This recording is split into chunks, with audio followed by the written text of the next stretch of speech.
to this call-in of the Climate Emergency Panel, Scrutiny Panel, and my name is Andy Waite, and I shall be chairing the meeting today. And without further ado, we'll move on to the emergency evacuation. Great, thank you, Chair. Yes, if the continuous alarm does sound, you must evacuate the building and proceed to the assembly point. From this room, you follow the green running person signs to the exit, using either the marble staircase or the main staircase. Please do not use the lifts. The assembly point for this building is the Orange Grove grassed area just outside Brown's Restaurant, and there is an evacuation chair for use by disabled people who so wish in the corridor outside the Council Chamber Public Gallery. Alternatively, the area at the top of the marble staircase has been designated a safe refuge where persons needing assistance should assemble. Thank you, Chair. Thank you. We do not know of any practice alarms, so, you know, if it goes off, it goes off. So, moving on. Apologies for absence and substitutions. Yeah, just a few, Chair. So, apologies received from Councillor Alex Beaumont, whose sub is Councillor Hounsell. Councillor Karen Walker has sent her apologies. Councillor Helgis has sent her apologies. Her sub is Councillor Wright. Councillor Johnson has apologised, and his replacement is Councillor Sean Hughes. And Councillor Hal McPhee is taking up your current vacant position on the panel today. Thank you, Mark. Okay, so we move on to declarations of interest. Is there anyone here who wishes to declare an interest? Colin? Yes, Chair, thank you. I just want to declare that my wife operates a business within the Central Bath Business District, just by Hetling Court. She has a small operation there. Not that I particularly discussed this with her, but know her circumstance in terms of the waste management, and I am listed as a director and shareholder of the businesses.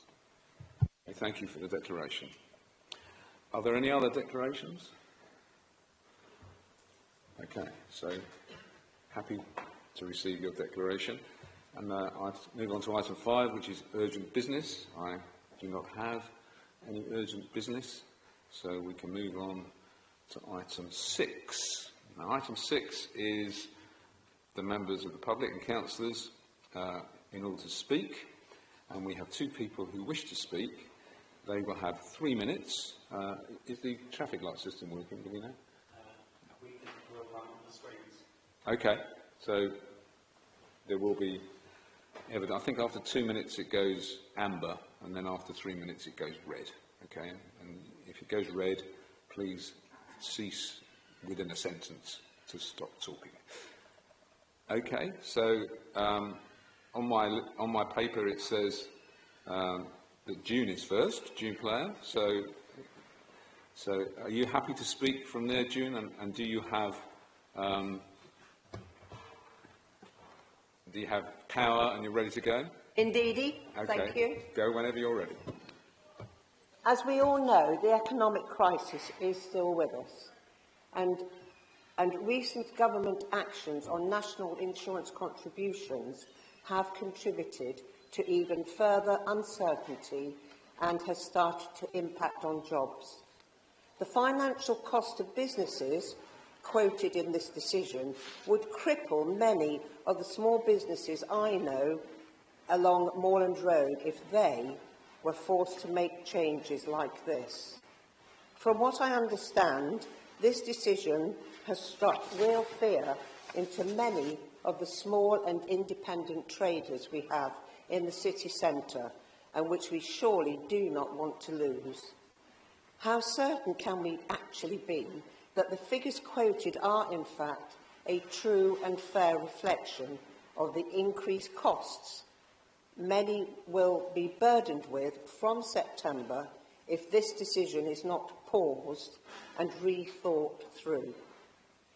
In fact, why are they having to shoulder this burden at such a time as this, or even at all, with, for many, also having the added upheaval to their working day changes? As the Climate Emergency and Sustainability Policy Development and Scrutiny Panel, I unfortunately can only see negatives coming from the increased lighting and heating to accommodate the changes for the traders and additional waste lorry journeys. I'm all for improving the look and state of our cities and anywhere else. And for many years, I have endeavoured to be active and do this. In fact, keeping it clean, green and friendly, promoting pride in our communities has been my motto for many years. Whilst this decision may help clean, I do not find that it will be green or friendly. Please, please do rethink this. Thank you. Thank you, June. I should have said that you're the ward councillor, so welcome. Right, so we move on to the second statement, which is Charlie Dalton-Ball. I assume that's you, sir. Are you mic'd up and ready to go? Okay, well, I think you've probably worked out what's going to happen, so in your own time. Good morning, councillors and members of the committee. Thank you for the opportunity to speak. My name is Charlie and I manage a small family-run business in the city centre. I'm here today to share my concerns around the practicalities of the new waste business collection policy. Under the new policy, waste must be collected before 10 a.m. or after 6 p.m. On paper, this may seem achievable, but in reality, it's entirely unworkable for many businesses, including ours. Our business is staffed from 10 a.m. to 5:30 p.m., which means there is now no legal window for us to place out our waste while the business is staffed. As such, we are now in limbo and without solution. From a business standpoint, it's simply not practical. If businesses are required to change staff working hours to comply with this policy, contracts will need to be amended. Staff are under no legal obligation to accept a change to their contracted hours. Many businesses also do not have adequate space to store waste internally. For us and others, this raises issues of hygiene, fire safety, and creates an unpleasant environment for both staff and customers. The consultation also underestimates the financial burden. The suggested figure of £3,000 per business per year fails to reflect reality. It does not account for the need for 2 staff on site at all times, as required by insurance, essentially doubling the forecasted costs, staff earning more than £12.21 per hour, national insurance, pension contributions and other employer costs, and increased utility bills from longer staffed hours. The consultation has also entirely overlooked the impact on employees, longer working hours, reduced rest between shifts, and diminished time with family. Additional out-of-pocket expenses for childcare, parking, and extended transport connections, particularly concerning during a cost of living crisis. Many of our staff commute from outside of Bath and rely on public transport, which does not always run at suitable times. Finally, I must highlight that 93% of respondents to the consultation oppose these changes. This is an overwhelming majority and a clear sign that the policy in its current form does not work. While this is described as a trial, 12 months is an excessively long period to test such a disruptive and unproven policy. It risks causing lasting harm to businesses, employees and the broader city centre economy. Bath is a living, working city, not a film set. It's entirely reasonable to expect business waste to be presented on the city centre streets. I strongly urge the Council to reconsider this policy in light of this evidence and real-world implications it will have on the viability of local businesses and the welfare of their staff. Thank you. Thank you, Charlie.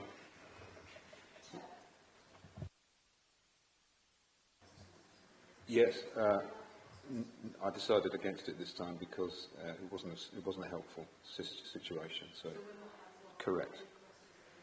No, you're not allowed to ask any questions of the 2 speakers, the 2 public speakers. Yeah. Okay, moving on to the next part, which is essentially the main part of the business, which is the statement from the lead call-in member, Colin Blackburn. When you're ready, Colin. Thank you, Chair. Thank you all for taking the time today to hear the concerns. Hang on, stop a minute. Sorry, we haven't changed the clock, so you're only going to get 3. We wouldn't want that, would we? Can we change it to 10? Is that? Sorry. No, well done. Apologies, Colin. Thank you, Chair. Thank you all for taking the time today to hear the concerns about this single-member decision.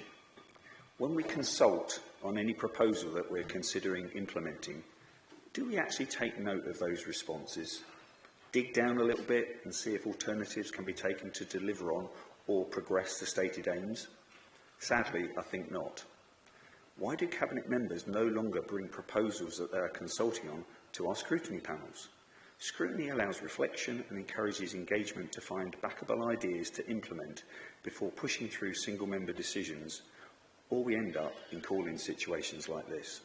Scrutiny by last resort is not an effective way to come up with positive actions. This single-member decision seems to have a positive aim. I think most would agree that the aim of improving the public realm is good for Central Bath, as it would be for all our public realm in places throughout Bath and North East Somerset. But does it really tackle the challenges or risk alienating hard-working staff in our businesses and risk undoing some of the real improvements we've seen in recent years? Bath Bid have done an excellent job of engaging with our central business community. They've developed a good single waste function. They have high use of reusable rubbish bags and a food waste container scheme that has seen a significant reduction in seagull attacks on waste bags. By getting more businesses to use the single contractor, we have seen less operators and vehicle movements. This decision is about the visual appeal of the Central Bath public realm, but we have a working city, one we all rely on to provide the visitor experiences, be that shopping, dining or attractions, that help bring a great economic benefit to all of us. We cannot be picture perfect all of the time. We are also a significant landlord, so we receive rent as well as business rates from many. We have not yet recovered to previous income levels in our city centre properties, and I cannot see how this will help that either. We all want to be the best we can be, and that can be seen by the positive responses received to the proposals to make recyclable rubbish bags and bag labelling a mandatory requirement. Of course, there will always be those who don't like change, but when there is a positive backing and a collective desire to achieve the stated aims of an improved public realm, that is worth pursuing. But will that goodwill be retained when the impact on staff and the costs are factored in? Unfortunately, I think not, and the wins that have already been achieved by Bath Bid and the central businesses could well be undone. Reading this proposal, I get the distinct impression that even the officer writing the summary is concerned about the impacts. 3.6 has a high-level estimate of cost impact and makes a loose stab at a national minimum wage rate for a basic increase in hours needed. Doesn't take any regard of national insurance contributions, tax or pension contributions, key holder wage rates that are higher than the minimum, and it disregards all other costs associated with being in premises for longer hours, both climate costs and economic costs of extra heating and lighting. This decision has a cost burden implication for our central Bath businesses that, if only 20% are affected, it will be well over £1 million cost. So shouldn't we take more time to consider that? 3.10 to 3.13 show our own waste service concerns and the problems that time change element will cause and our own ability to service our customers, and that's 20% of the Central Bath businesses may be compromised. 3.13 acknowledges the gains made in recent years, but accepts that waste bags could now be left unattended for longer periods. When I read through 5, resources implication, all I see is reasons not to do this in its current form. We haven't budgeted for the implications clearly laid out in the report, and it will have implications for all our staff and our own service delivery. Making these sort of changes to test a pilot for a year is bonkers. The HR headache alone of changing staff contracts, understanding personal circumstances over change commuting to work, childcare and other commitments that are planned around a set working day is so much to handle for ourselves, let alone all the different businesses that operate in the central area. Hugely unsettling for the people involved, and these are the ones we need to be the welcoming face of our city. 6, risk management has laid out some very clear guidance as to what those risks are. 6.15 is a clear warning that we will have a negative impact on safety and the climate emergency. We are laying these risks on those who work hardest to make Bath a welcoming place to visit and enjoy leisure time. And 8, climate change. Well, that speaks for itself. Appendix 3 in the report, how does this policy improve the public realm when the pictures shown will not be addressed by this policy change, but will likely increase the incidence of recyclable rubbish bags being left out overnight, with all the negatives that will bring from visual impact, stolen RRBs, and the hygiene concerns already there from business users will only be exacerbated. If 64% are currently using single-use sacks, mainly, I'm told, because they cannot take back in an RRB because they're no longer on premises, but 69% want to use an RRB, but we're offering them no solution. The key issue here is why 93% of respondents to the consultation stated they did not want the times for putting out waste and the collections by waste operators to be changed. Why are so many against this element while showing their support for other parts of the proposed decision? I've spoken to many businesses in the last few weeks, and the overwhelming fear is the impact on their staff and on their business for the changed limited time for waste to be put out and its collection. As an example, one restaurant, La Terra, with their waste out on the street at 5:30, neatly stacked, glass in recycled tubs, cardboard bound together, and other refuse in a labelled RRB, explained to me their dilemma. Currently, their daily bottles, cardboard and general waste are collected by Grist before 6 p.m. Vito believes the window of 5 to 6 p.m. is ideal, because people generally head home at that time, many shops are closed, and tourists and visitors return to their accommodation to change and freshen up before heading back into our nighttime economy and for dinner. When his first customers start to arrive between 6:30 p.m, his waste has been collected, and his containers are already packed away out of sight. He knows that if he puts his waste out at 6 p.m, it could well sit there for an hour or more while Grist rush around in the limited time slot to service everyone. Once emptied, what does he do? Stop serving customers and go out and bring in rain-soaked containers and an RRB back through his full restaurant, needing to then mop the floor and apologise to his customers for the inconvenient experience? Or does he leave the empty containers out on the street all evening until after last service and now packing up for the night? He's between a rock and a hard place, and whilst not having financial implications for him because of his opening hours, it does have negative impacts on our public realm, our visitors and his customers.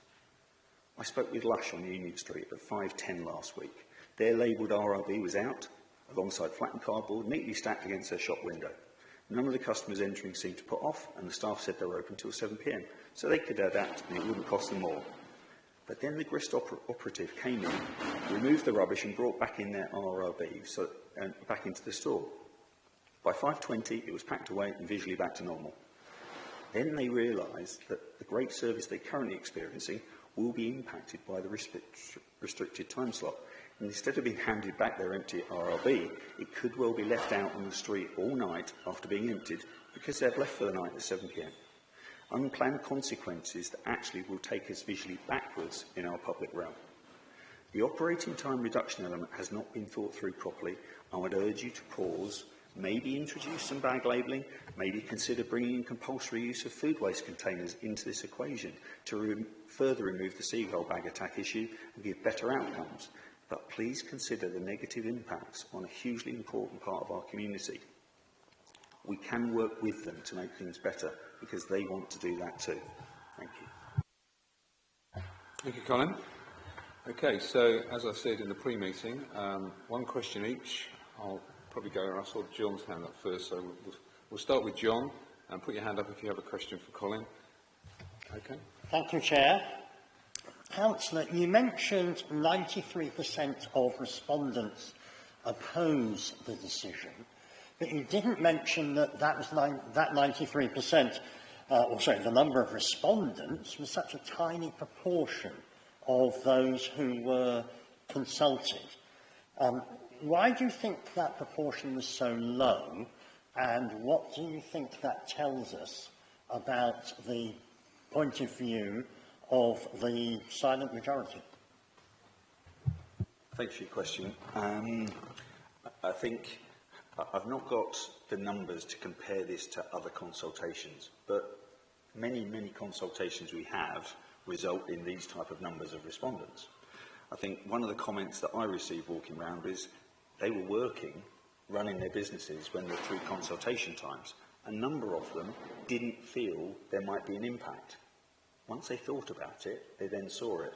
What you will see, John, though, is that 2 out of the 3 areas gave really positive responses. 73% backing the idea of the use of RRB. So it's one element that's the problem. Now, whether you feel that's a sizable enough number to make the judgment on, I've been out and spoken to a lot of people who didn't respond. but they also are expressing these opinions to me. So when we saw that number, why don't we go out and really check what we're doing? And that's what I'm talking about from a scrutiny point of view. Okay, thank you, Debs. When you're Deborah. Thanks very much, Chair. Colin, I was really interested in the description of the way that Grist operates. Now, could you just explain it for me? Because as I understand it, the bollards don't open until 6. So they're still able to get in, are they, at that sort of time? And there are not issues for them coming in earlier? Yeah, thanks for your question. From what I understand, the window for collection is from 5 o'clock. And this is where the traders are allowed to put out their waste from 5 o'clock. And those bollards have always had a function to lower or slide for service vehicles. So that is an ongoing policy, and I appreciate a vehicle coming up to Westgate Street, stopping at the bollards, they ring the number, they're expected, because it actually is a 7-day-a-week operation, so it's known. And they come into that area to operate. So that is very much their working pattern. And that's part of their comments, was the impact they see by that reduced hours. Anna? Thank you, Chair. Just wanted a bit more clarity on that, because obviously I'm not a Bath resident. I was under the impression that the 6 o'clock was to do the bollards lowering, excuse me. And the bollards are around safety, aren't they? That's one of the reasons they're there. And that was a decision built around data about footfall and what would be the most appropriate time. So I think it would be great to have clarity on that, because it seems like a big sticking point here is the times. So are you saying that even though the data has shown that at 5 o'clock the footfall is too high to make the bollards lower, they're still allowing service vehicles in and they're driving in a pedestrian zone to collect waste? I just wanted clarity. Thank you for your question, Anna. I won't go into the politics of the decisions about bollards and how that decision was constructed, but interestingly, to review the first point, 1.1, to review the business waste collection window to improve the visual appeal, the public realm and visitor experience during shop opening hours. You've heard from shopkeepers, they're not open. A vast majority of them are not open. And a lot of them actually close at 4 o'clock come the winter months. So I don't know where that policy came from, but our own operators operate in the same way. So we are a waste collector for 20% of the businesses as Baines within that Bath Business District, and we operate in the same way with those bollards. So I don't know the policy. I don't know the ins and outs of letting that one vehicle in and why that might affect the footfall, but we are talking about businesses that actually are closed in the majority. Joe? Thank you. Thank you for your statement. We've heard a lot about businesses and the council.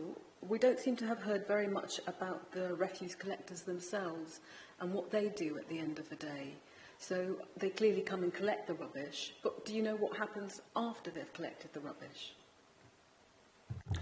Yes, they have to transfer that waste to licensed transfer station or licensed waste stations. Our biggest operator is Grist. Grist have worked with Bath Bid to create their offering, which includes the food waste and other elements. They then bring their vehicles in, or vehicle in with their staff, and that then goes out. It takes them, by finishing their round as they do, 8:30, 8:45, it's actually then a 2-hour process for them to take that waste to the transfer station, actually deposit it, sign for it, get it weighed, and then clock off. Changing those hours and the impact it could have, again, it affects them, as well as the fear they've got is they're going to have to bring in additional vehicles to actually meet their expectations of clearing the rubbish in that shortened time window. Can I just ask a supplementary to that, please? So what you're essentially saying is that people get home about 9:30, 10 o'clock at night, and that if they change the times of this, they won't get home till about midnight when there is no public services for them to get home. Because they'll be expected to have a car, and people don't live in the city that drive and do this work. Yeah, interesting.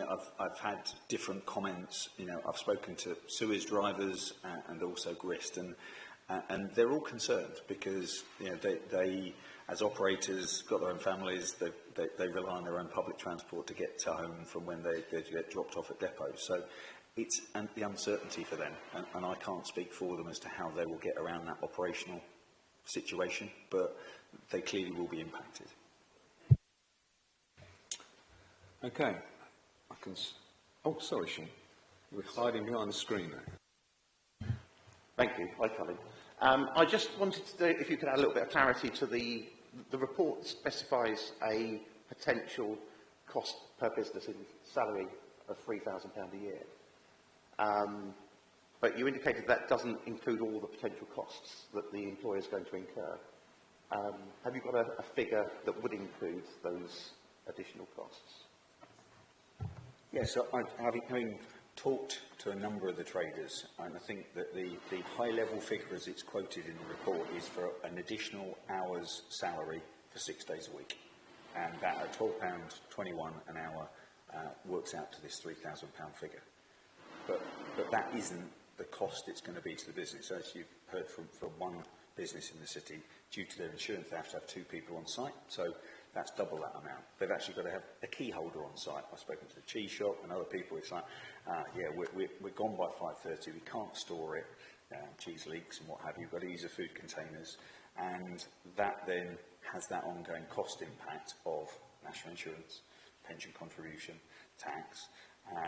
In terms of the interruption to a staff member, that's quite an impact. But the additional cost of lighting and heating, you know, what figure do we come up with? I just feel that the figure that's been quoted in the context of the conversations I've had with the traders is far too low. Most of them are quoting double that plus, and that's why just giving my own ballpark figure of saying 20% of those businesses affected, that's over £1 million worth of cost. That just goes, we're just signing it away and putting that burden on them. Okay. Joe? I'm assuming I'm not allowed to ask Charlie Bolton a question. I am. I'm not. So if I'm not allowed to You are ask... assuming correctly. Okay, I'm assuming correctly. So if I'm not allowed to ask him, I will direct my question to you then, Councillor Blackburn. In his statement, he said something about fire safety, which I thought was interesting, that businesses will find it practical in terms of contracts, and waste space internally doesn't sit there, and that there is a fire safety hazard in terms of storing things in terms of inside the buildings of the waste that they have. I would assume there's a lot of cardboard and paper with a lot of businesses. Could you expand on that? Would you know anything about that? Just anecdotally, the comments that I received talking to the businesses, and I suppose the combustible of cardboard it's the physical amount that they generate, and the storage of that is a problem, but it's a combustible material. They're obviously keen to get it off premises when there's nobody on premises to keep an eye on it. But everyone's experience is different. I mentioned Paxton, Whitfield, the cheese shop. Cheese leaks, they explained to me, and that creates a food waste which has to be stored and dealt with in a particular way. Can't put it overnight in their chilled store because it's cross-contamination.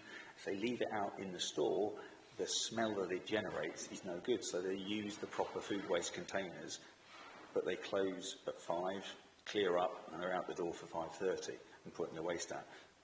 None of the staff are local. They all use public transport to go back to Bristol. One person quoted their concern about getting their dog at 7:30 at night instead of 6:30 at night. It has impacts, but absolutely, we're talking about Georgian buildings in the centre of Bath that we're potentially creating another issue for them. No, I've got a couple of questions. The first one is, I'm not a Bath resident, so it's rare for me to be in the city at the times when this is going on. I don't know, my question is quite straightforward. How's it going at the moment?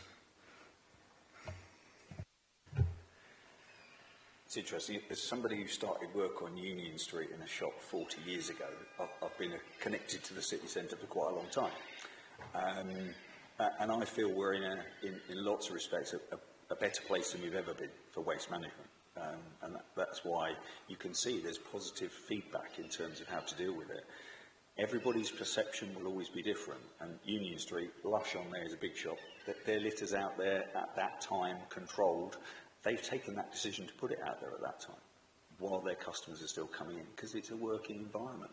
But the one clear comment that came from many of them is that window of 5 to 6, that's when people are gone. The shops, a lot of the shops are closing down. The restaurateur said, telling me that they'd been open. I interrupted his dinner. He was eating at 5:30 when I walked in to ask him how he felt about it. And as he said, look, there's not a lot of people here. It's the one quiet hour before they come back in again. So that's the comments from the people in their day-to-day. So you're saying that at the moment there aren't really problems? They don't feel they're a problem. They feel they're working towards the improvement, and like anything, a seagull attack, somebody misputs out waste or whatever, there will always be incidents of that. Has it got better? Absolutely. I think, as I mentioned, Bath Bidder worked really hard to improve that. Perception,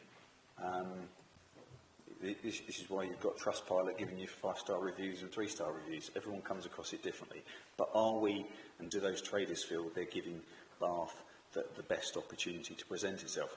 They have other concerns about the state of pavements and the cleanliness of the city centre. That's a different issue. It certainly is. And let's not go down there. Anna.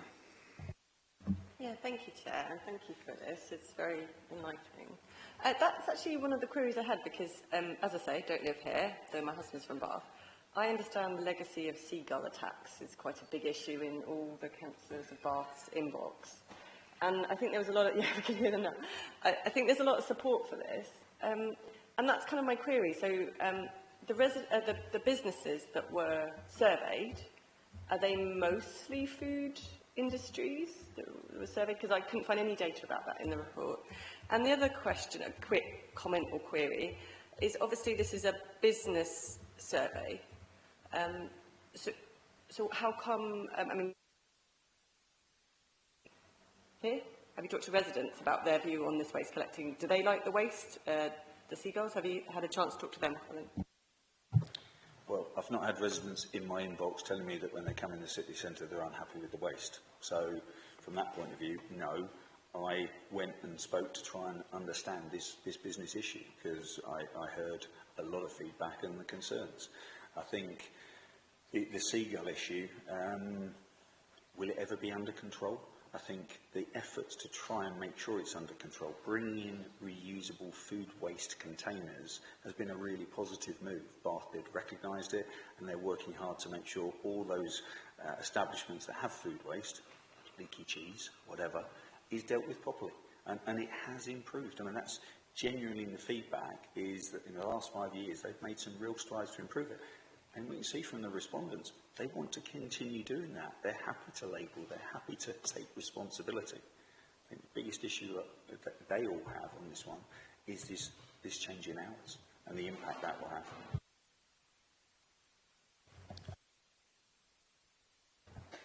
The impact on the change of hours, can we sort of unpick at that a bit more, please? So I would assume, not being in business, that contracts are going to have to be changed, and also an awful lot of, I would assume an awful lot of women work in hospitality and have childcare and have to collect children from school or have to make arrangements. So by changing these hours, there's going to have to be a whole group of people that are going to have to reconfigure their home lives in which to adapt to this change.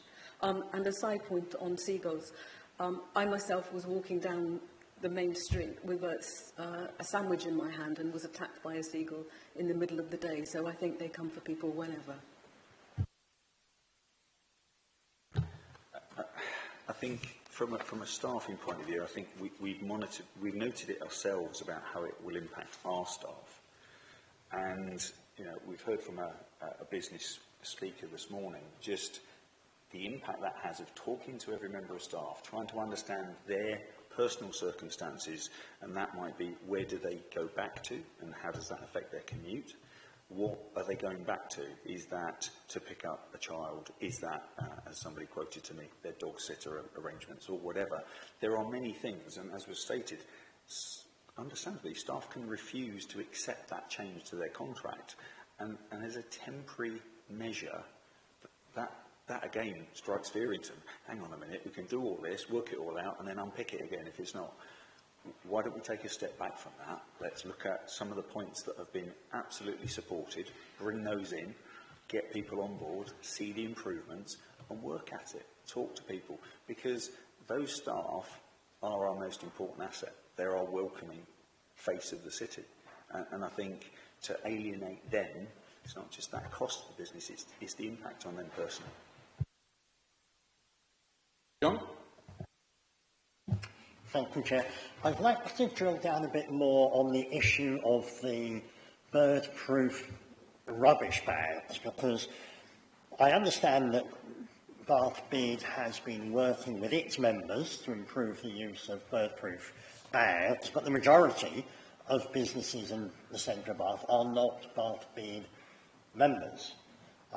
Do you feel that there is a need for more enforcement of the use of proper bird-proof bags? Because clearly that is a source of the problem. Yeah, a good observation, John. I think the problem that, when you saw it in the respondents, that 64% are saying yes, we should be using the RRBs, but actually the use of them is far less because they're using single-use ones, because they've got to take that RRB, and you know, this is the declaration of interest. I've been dispatched on a Sunday morning to go and get that sack back in, because whilst my wife's business, on the days a week they do it, they're in till 6, that's tied up, it's left on the door, but it's not taken back in until the following day. They want to use it because they don't want the goals and they don't want that, but that is something we need to work on with the businesses. And if it was enforced, it was a policy, I don't think that's a negative at all. And I think we've seen from the respondents, they are keen to get on board and make things better. But I think that this is the problem with where we've come to with this one. You've got probably two elements of it that are really quite strong and well supported, one element that's not. Okay, I've got one question. This is my third call-in. Lucky me. And on the other two call-ins, there have been a lot of people who wanted to speak, more people than we could accommodate. But on this call-in, there is one business and one ward councillor, always good for the ward councillor to speak. Why do you think the businesses have not turned up to make their case at this meeting, Colin? They're working. All of them? Even the ones that work in the union? That was the response over the consultation as well, the 3 times that it was available. And to walk out of a store when you actually need 2 people on that premises for insurance purposes, they don't have the third person, they couldn't get to that consultation. So, you know, from my point of view, what feedback did we get? I've heard about a report that we generated. I think Richard Burgess potentially took some feedback from those businesses. Where is that information? How do we get that information to share it?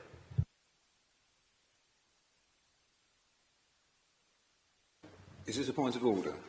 It's a point of order to make a factual correction. Okay. Which is that the consultation was an online consultation. It wasn't on 3 occasions. There were some events, but there was an online consultation. I just want that to be clear. Anna. Again, maybe a question for Michael, but couldn't have they sent a statement in for someone to read if they're working? I'm not their ward councillor, nor is June. I've tried to make the effort to engage with them because I've heard the feedback and received all sorts of messages about this, as a number of councillors did. Hence, it's been signed off by 3 groups to bring this call in, to scrutinise this situation. Going in and trying to corral people and say, would you come and speak, would you not, would you... This gentleman, very clear when I knocked on the door, was that, yeah, I want to come and speak. But I don't know those businesses. You know, I'm with June. I'm on Moorland Road. I know those operators, and I could have spoken to them about it. Joe? As somebody who doesn't normally sit on this panel, was this item ever brought to scrutiny before? I believe not. Anna? Yeah, sorry, just a follow-up question before. And I know you said in your statement around, one of your questions or answers, around other consultations and engagement percentage. I'm relatively new in this role, but I could also speak for consultations I've been involved with, and the response rate has been much higher than this. And looking at what the council did to consult, it seemed quite a lot. Yeah, so this is kind of the question for me. I know we're talking a lot about the 93% that are against just one strand of the issue at the time. But to me, as a percentage, it just seems incredibly low compared to what I've had as consultations within my realm. And actually, when you unpick the details about the 3 events, the online, the extended period, the flyering, the door knocking, I'm not sure what else we could have done. And then also this call-in, which obviously I always support scrutiny, again, that they haven't sent statements in as well. It just seems perhaps the issue isn't as passionate as a percentage think it is, a smaller percentage, and maybe more people aren't so concerned. Would you agree? No, I wouldn't agree, because that's not what people told me when I randomly walked around the city centre and walked into businesses on 2 occasions between 4 and 6 o'clock and took photographs and tried to understand why I was getting those messages. But, you know, ultimately, you have to make a decision. It's been clearly shown that a small number have objected to that. If you think that's immaterial and it's not going to affect the heating and the climate situation and the extra vehicles, that's fine. This is an opportunity to scrutinise it and actually look at it and go, are we sure? Okay, so Sean, and sorry, it was Joe first, and then Sean, and then we'll stop. Oh, Hal. You've all woken up suddenly. So it's Joe, Sean, then Hal. Do you know if the bin lorries, grist, etc., were consulted on, and how they would have approached this, and what their thoughts are? I don't know. I've spoken to operators on the vehicles, but of course I would imagine it's their management that would have been consulted or should have been consulted. But there isn't anything in this paper, is there, that says that? No, there's nothing. Another point of correction. They definitely were consulted. I'm not sure where it says it in the paper. I've certainly read it in my materials. I haven't got... I'm not sure it's in the paper, whether it's in the paper or not, but they definitely were consulted.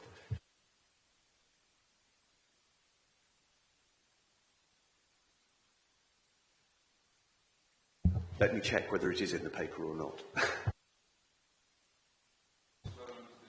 It is 3.8. Thank you, Deborah. Thank you, Deborah. So, Sean? Sorry, yes, just wanted to clarify something. I mean, there's been a lot of talk about the number of respondents to this. Typically, our responses are low to public consultations, quite often below 10%. So, for context, does anyone in the room actually have those figures to actually justify whether these figures are high or low? My opinion, looking at what we've had historically, it's about right, or perhaps even a bit higher than standard consultations. Thank you, Sean, for potentially clarifying. I mean, I felt it was in line with previous, and to hear that from one of the panel members that might not be, as I said, it's good to get some data. It'd be good to get some facts and actually clearly see. Hal? So I understand that the way that people are working is changing, and that the peak time for drinking and eating, which was in the evening, sort of 7 to 8, has gone down and is now between 4 and 6. And so if I was starting out to try and improve what was going on, and that was the first thing I was going to do. I have a feeling that those national figures would mean clearing out the rubbish between leaving the rubbish to not go out until after 6 would be a very logical thing to do. Okay, thank you, Hal. I'm not sure that was a question or a statement, but Do you agree? No, I don't. I'm not sure where you've seen this movement till 4 and 6 o'clock dining and eating, because that's not what the traders were telling me. You know, I've quoted one. I walked in there at 5:30, not one customer in there.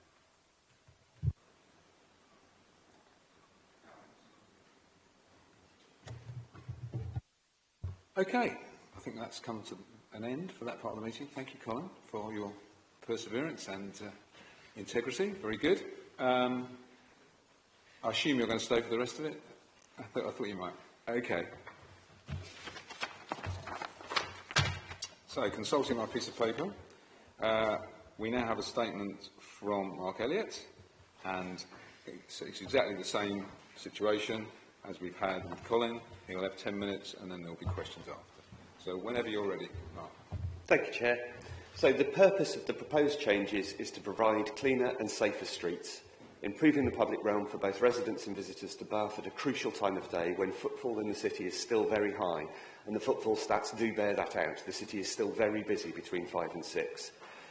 The problem of presentation of waste on the street attracting rats and particularly seagulls, obstructing pavements and generally being unsightly is one with which I'm sure members of the panel are aware. I suspect all of us in this room at some point have complained about it. It's regularly raised by residents, and it's a problem that this administration is determined to address. That is what these proposed measures set out to do.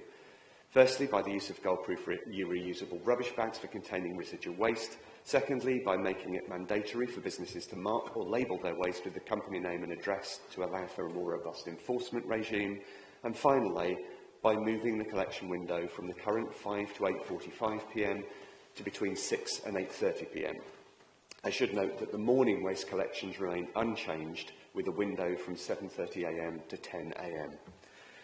I should emphasise that the Council went out of its way to consult as widely as possible on these changes. A letter was sent to all local businesses paying business rates in Central Bath. This is 1,126 businesses. 3 drop-in sessions were run in Central Bath to offer businesses and contractors the opportunity to talk about the proposals. Leaflets were distributed to businesses via the Council's Business Engagement Officer and cleansing enforcement teams.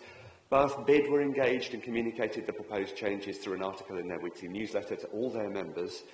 There was an official press release, and we promoted the consultation on social media channels. The consultation ran from the 20th of February to the 7th of April, and we extended it by a week and went out to do targeted door-knocking on businesses because we were aware that despite the extensive level of promotion, response rates were very low. In the end, 87 businesses responded out of the 1,126 contacted, a response rate of 8%. Alternatively, you could look at Bath Bids Directory, which lists 611 businesses, so 14% of bid members responded. Following the consultation, the decision was made to introduce the changes on the basis of a 12-month pilot, so we can monitor any issues and make adjustments if necessary. So with that background, I'll move on to addressing why I've made this decision, why I believe it to be rational, fair and reasonable. To address the reusable rubbish bags first, putting residual waste into gold-proof sacks is likely to be a simple and effective way of reducing the sight of rubbish strewn around by gulls. I think this is relatively uncontentious. The small number of businesses that responded to the consultation had a significant majority in favour of the change. When we weighed this up, it seemed entirely reasonable to me that we pilot this change. With regard to labelling, this will help with enforcement and encourage compliance, and any objections that were raised seem to come from a misunderstanding of what we were asking businesses to do. No one is being forced to purchase labels. Any means of clearly identifying the business is fine. They can write on the containers in permanent marker if that's easier. Again, this seems like an entirely reasonable requirement. The call-in raises some issues around waste collection vehicles. It's true that 2 waste contractors told us that they would need to use an extra vehicle to complete their jobs within the 2-hour windows originally suggested, which is why we listened to that and extended the proposal to 8:30 rather than 8 p.m, removing the requirement for extra vehicles. In fact, I would assert that the shorter collection window might even reduce emissions and increase safety because the collection vehicles will spend less time circulating the city. The change in collection time also corresponds with the 6 p.m. opening of the security barriers, so that we won't have lorries queuing to get through the barriers. Finally, the more extensive points about time changes and potential consequential staff costs. The call-in states a strong majority of businesses, 93% of respondents, did not support the proposed change to collection times. As I set out, the response rate to the consultation was very low. There does not seem to me to be a large groundswell of opinion against the change, and certainly not a strong majority of businesses. That's backed up, I think, by the fact that we've had only two public speakers come to this call-in, one of which was a business and one of which was a councillor. Whilst it's true that 93% of respondents did not support the proposed changes, this represents just 7% of businesses that the council contacted, or 13% of all Bath Bid directory contacts. This is a targeted consultation aimed at specific businesses. It's not a general consultation that we put out for a road change, so one would expect the response to be much, much higher. This is a targeted effort. If there was significant concern, I would expect a significantly higher response rate. With regard to the points around staffing, the call-in references businesses that close at 5 or 5:30 p.m. and the assertion that they will have to pay staff to stay later to put the business waste out. But the extra £3,000 extra cost quoted per business is an absolutely worst-case scenario, assuming that a business that has to employ that extra member of staff to hang around and put business waste out an hour later every working day of the year. Whilst there may be a very small number of businesses that both produce a significant amount of business waste to require daily collections and genuinely have no one on premises who could put business waste out for collection between 7:30 and 10 a.m. or after 5 p.m, remember, the morning collection exists and isn't changing, so morning collection is still an option. I'd suggest that it's an unusual business model in Bath. There seems to be an equating of closing time with everyone finishing work and immediately leaving the premises, and that seems to be unlikely for the large majority of businesses. For those where it really does apply, I know that some of the waste contractors offer collections directly from premises, meaning staff don't have to be on site for a collection. And I suggest that perhaps they investigate that as an alternative, or perhaps collaborate with neighbouring businesses. Again, to be clear, the 43% and 72% figures quoted here are the percentage of respondents, not the total business numbers. So 43 and 72% of the 8% of businesses that responded. The call-in notice starts by acknowledging the need to enhance the city for residents and visitors, but then goes on to suggest that my decision ignored the business and environmental impacts, leading to what it calls widespread opposition. I hope I've made it clear that nothing could be further from the truth. There is no evidence of widespread opposition. It certainly isn't evidenced in the report. There are always reasons not to do something, but we are an administration that wants to try and actually solve some long-standing problems. It's not particularly radical. Oxford already runs 6 p.m. start for its business waste collections. What is it that makes us so wildly different? I considered the potential impacts really carefully and weighed the risks of them against the risks of them actually materialising against the potential improvements to the public realm, and came to the reasonable conclusion that it was worth running a 12-month pilot of these changes in order to get some real data and experience with which to assess those improvements and impacts.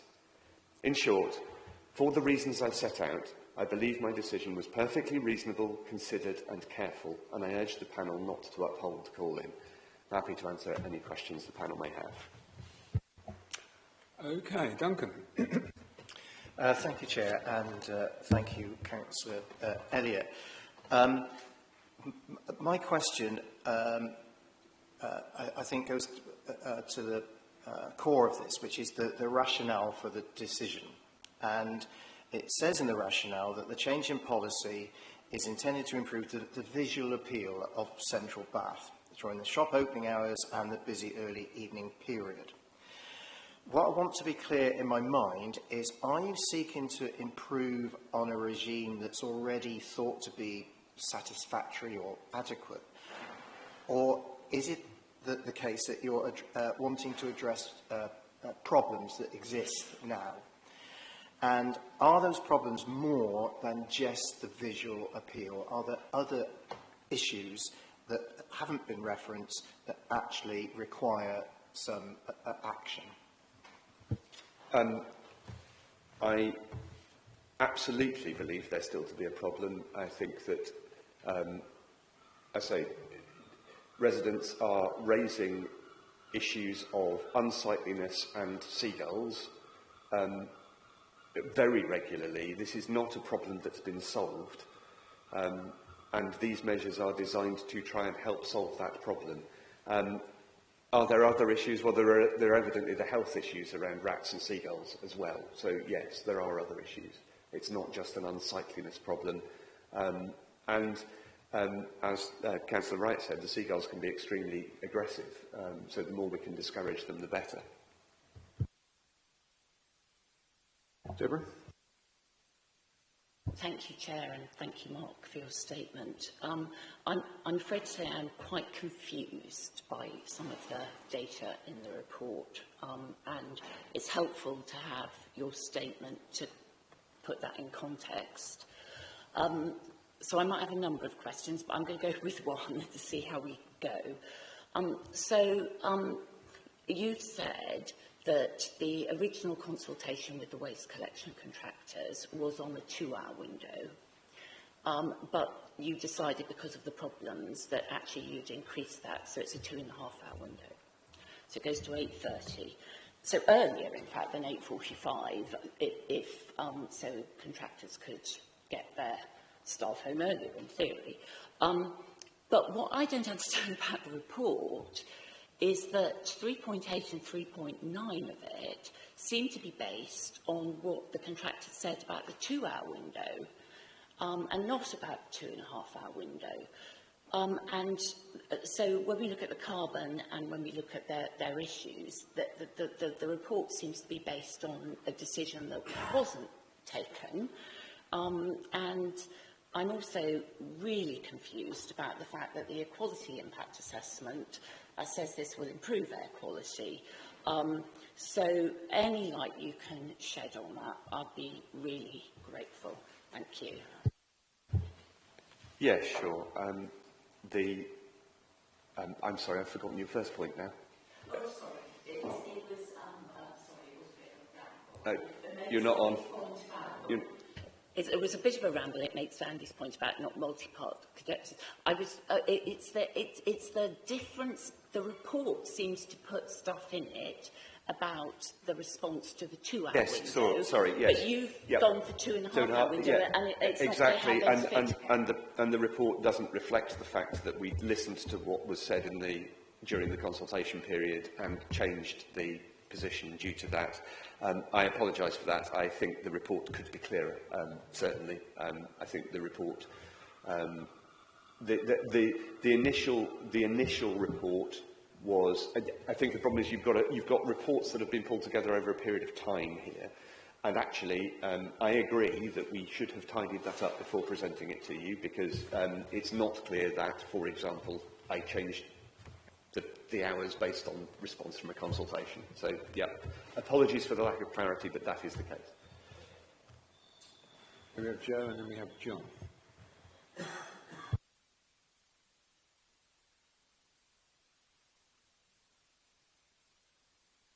Thank you. Thank you, and thank you for singling me out on the aggressiveness of seagulls in the middle of the day. Picking up on 3.8 and the point about waste collection, can you explain, where is it?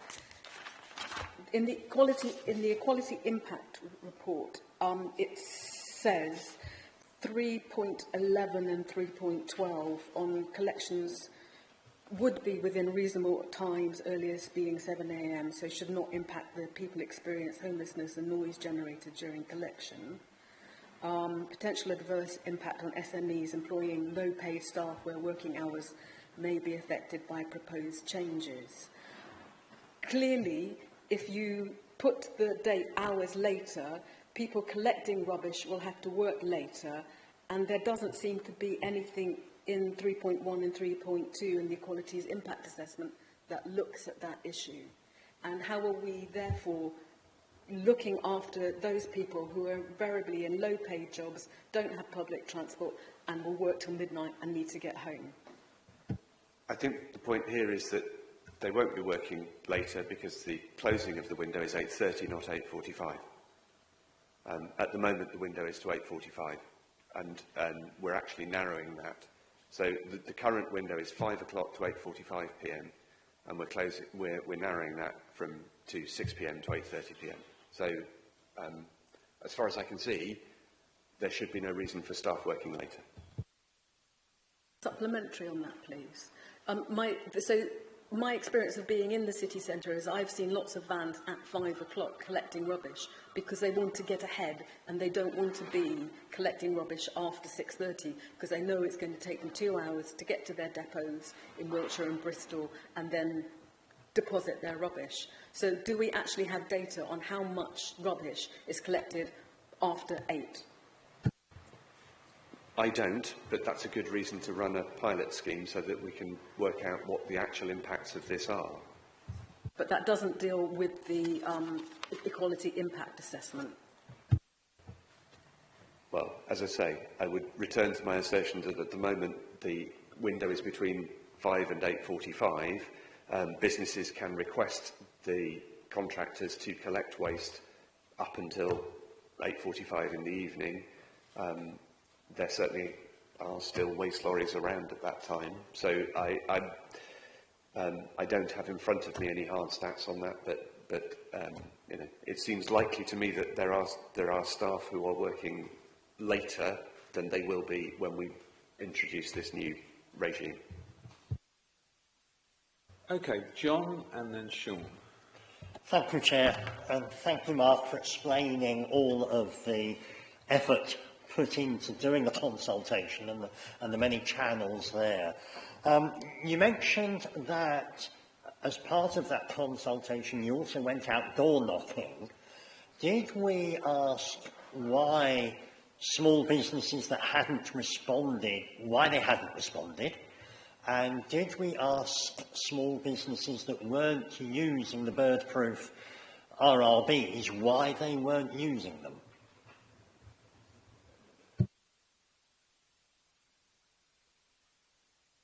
I'm afraid I don't know what specific questions we asked on the door. I have to be honest, I don't know what specific questions we asked. We went out in order to try and increase the level of response because we were aware the level of response was much lower than we were expecting. So, you know, our target, I think, was at least 30%, and just so we were going out trying to get a response. What specific questions were asked on the door, I don't know. The supplementary, if I may, I mean, did we, from the consultation then as a whole, have an understanding of why the response rate was so low? I mean, the implication is that it's because it's not an issue that the small businesses have a lot of passion about. So did we, from the consultation as a whole, get an understanding of the level of response and get an understanding of why small businesses, or so many small businesses, weren't using the bird-proof RRBs? To answer the question about the low response rate, it's very difficult to understand why people aren't responding. It's a very difficult thing to survey, because if they're not responding, then you don't have the data.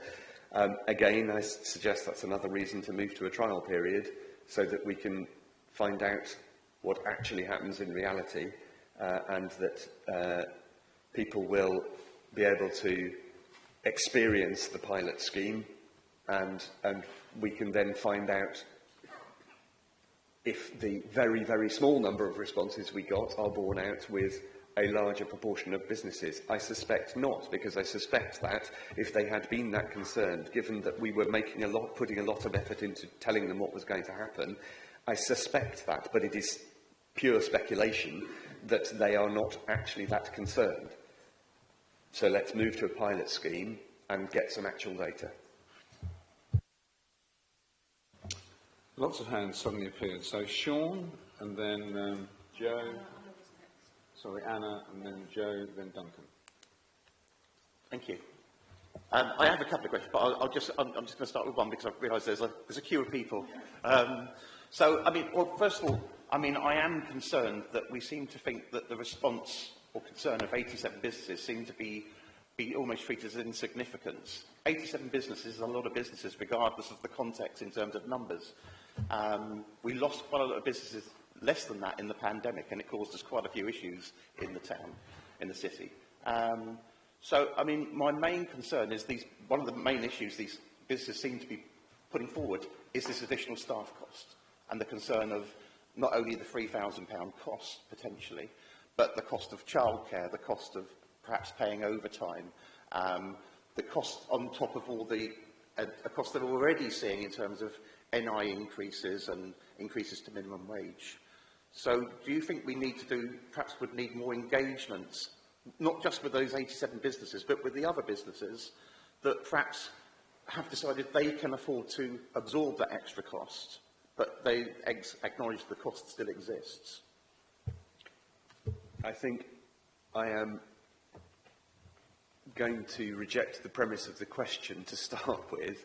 The extra cost is, as I've said, asserting that there are lots of businesses where they produce enough business waste to have a collection 5 or 6 days a week, and there is somebody shutting up shop and leaving at 5 or 5:30. That is not my experience of businesses in Bath. I don't think there are lots of those. There may be some, and we heard a public speaker, I have no reason to doubt that he was being honest. So, we heard a public speaker who was saying that that is the case for his business. We didn't get the opportunity to question what his business is and how it works, but, if you're a retail business opening till 5 or 5:30, I don't see many retail businesses where they close the door and immediately everybody rushes out and they lock it and go. I don't see where those businesses are. So there might be a small number, and as I said, there are options then. But I said the businesses that are producing enough business waste to require daily collections that are also have nobody on site, either in the morning or the evening collection window. That's an unusual business. So, yeah, I see what you're saying, but for whether they haven't understood, because 93% of the businesses that replied have a concern about this.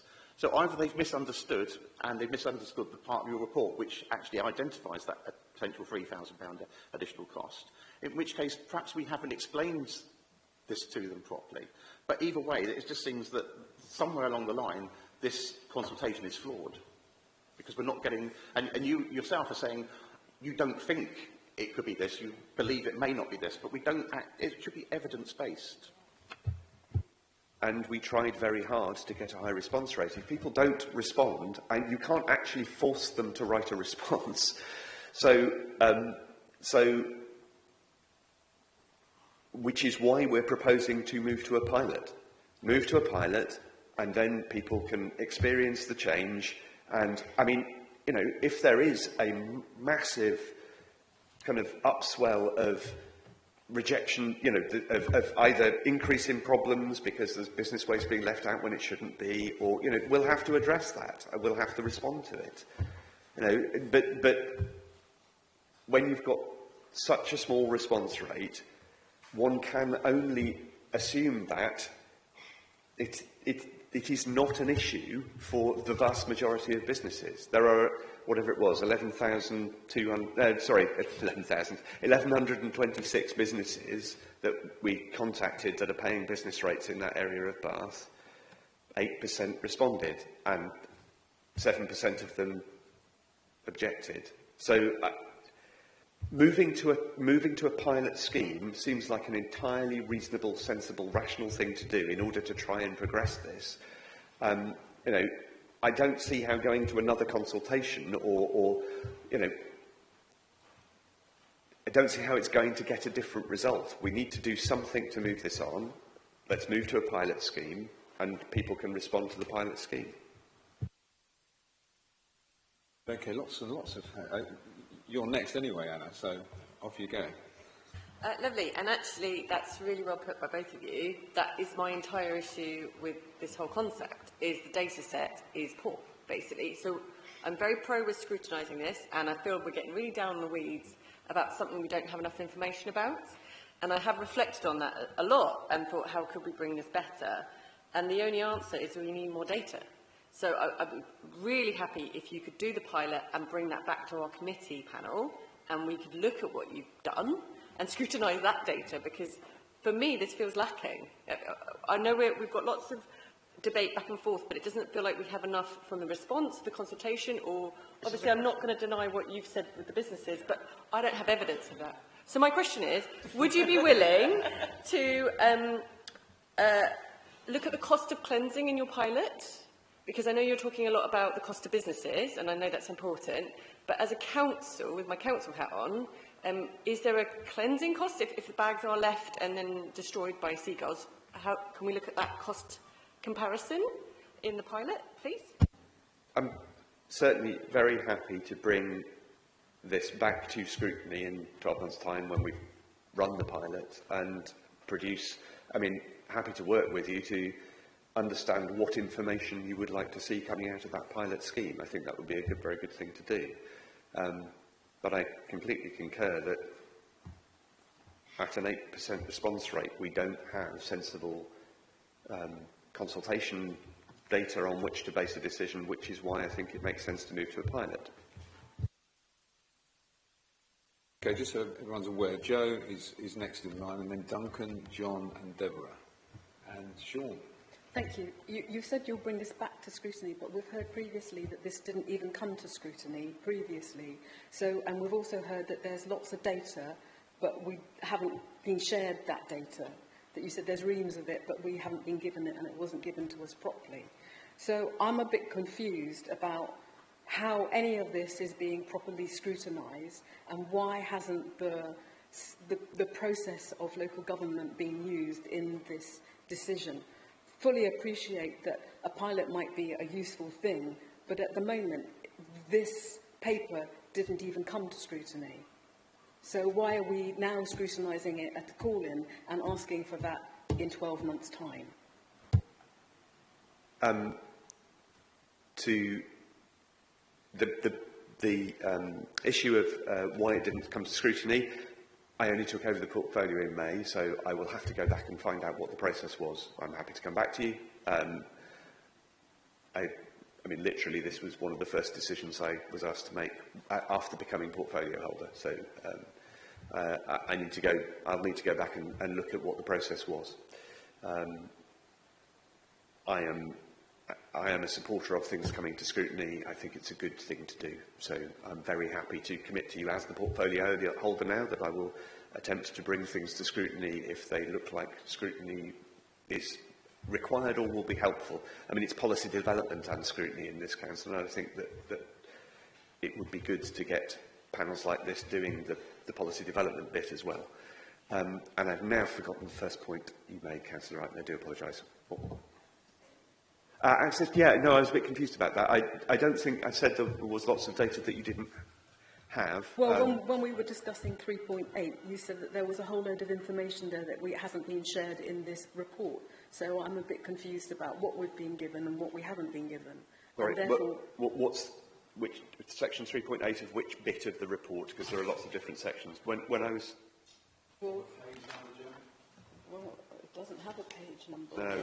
So, sorry, what are we talking about? Which subject? Well, it says 3.8, the 5 waste collection contractors who responded to the survey cited concerns around efficiency. this could raise carbon emissions due to more journeys made to and from Bath. So we still haven't got the data on that. So we're being asked to make a decision at a call-in that hasn't I didn't say there was more been data. I didn't say there was more data. What I said was that we had listened to that feedback and changed the proposed window from 5 to 8 to 5 to 8:30 to give a 2.5-hour window. So I don't think I was saying there was data you didn't have. I was saying that there was something that wasn't in the report, which was the being able to track that process flow, where we'd gone out to consultation on a 2-hour window, we'd listened to the response. A couple of the contractors had said that they would require extra vehicles for a 2-hour window, so we expanded it to 2.5 hours in order to make sure that they didn't have to introduce extra vehicles. Okay, so we move on to Duncan. Thank you, Chair.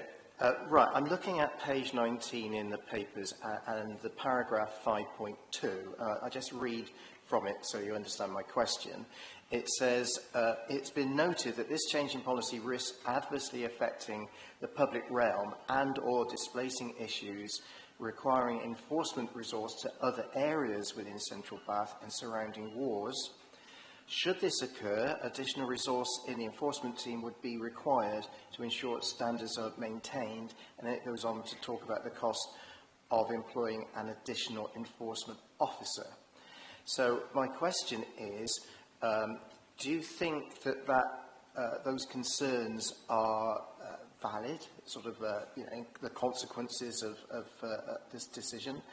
And have you expect or have any intention of employing an additional enforcement officer in the pilot period? Do you consider that necessary? Thank you.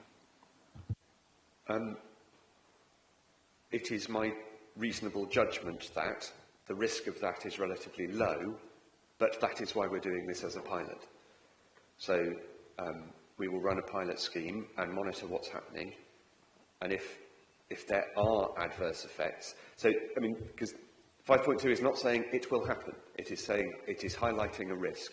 There are always risks. There are always risks of things happening. But as I said in my opening remarks, there is always a reason not to do something. There is always a reason not to do something. One has to weigh up the risks against the benefits and decide whether something is a reasonable thing to do. And in this case, I have decided that it's a reasonable thing to do on a pilot basis for 12 months to make sure that the adverse effects don't outweigh the benefits. And I say, of course, that is a judgment call, and we can disagree about judgment calls, but it's, I think, a reasonable judgment call based on the evidence we have in front of us.